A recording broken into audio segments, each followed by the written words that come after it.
What if I told you that Star Wars might have never happened? Everyone's favorite Wookiee, Jedi in training, princess, and outlawed smuggler that could fly a starship through the Kessel Run in just 12 parsecs might have never been made. George Lucas, the mad genius behind it all, wasn't much of a genius in the eyes of major studios in his career before Star Wars. There's no question, though, that novelty within the science fiction genre is where his true talents lie. With his debut science fiction feature, THX 1138, he set the stage for what would be a rocky start for an incredible career in science fiction. This film had potential, of which Francis Ford Coppola took notice and helped it see the light of day.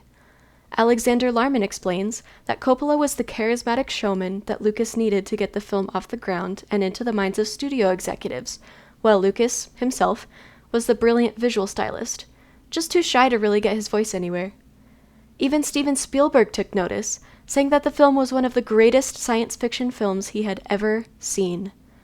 But the brilliance of the project was not enough for its success. It had to perform. Although the film went on to become a cult classic, it succumbed to a different fate. It flopped at the box office, with a worldwide total just shy of $2.5 million, according to IMDb. But the problems didn't stop for Lucas in his early career when he was developing American Graffiti. A film that came to be because of his love of cars and car culture, it highlights the lives of a group of teenagers as they juggle with their place in the world during the nostalgic 1960s, full of music, drive-ins, and of course, girls. But the nostalgia almost wasn't enough for the film to see the tremendous box office success that was in store. According to Joe Lorio, Universal Studios wanted to release American Graffiti as a television movie instead, as they were sure it would flop in the theatrical release. But, according to the American Film Institute, Universal Studios lacked the correct perspective, as the film went on to become one of the most profitable movies of all time. Going from a budget of just $770,000 to total earnings of $200 million, the film surpassed what anyone at Universal Studios could have anticipated.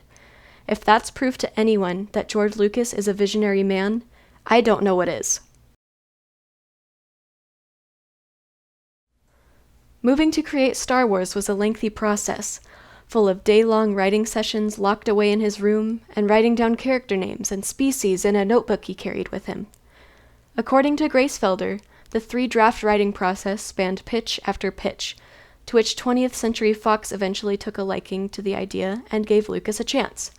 In others' visions, though, this deal was seen as a means to an end, not just for the sake of creating the next greatest science fiction story for the silver screen. Scott begs to differ with this very same concept, detailing that Fox only agreed to finance the film to create a relationship with the rising star. The terms of this arrangement was a settlement on $8 million, which proved to be less than substantial. The film eventually went on to be $3 million over budget, a big no-no. But Lucas got the best cut when nobody believed in his vision. That was merchandising. Merchandising rights became everything, and was the biggest monetary mistake that 20th Century Fox made in their deal with Lucas. According to Marcos Franco, Star Wars is the most lucrative movie franchise with its merchandise, making a whopping total of $32 billion.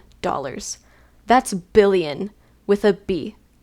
And sacrificing just a $500,000 director's pay, it's no wonder why Lucas opted in for something he believed in so wholeheartedly. He truly is a visionary filmmaker, a true genius.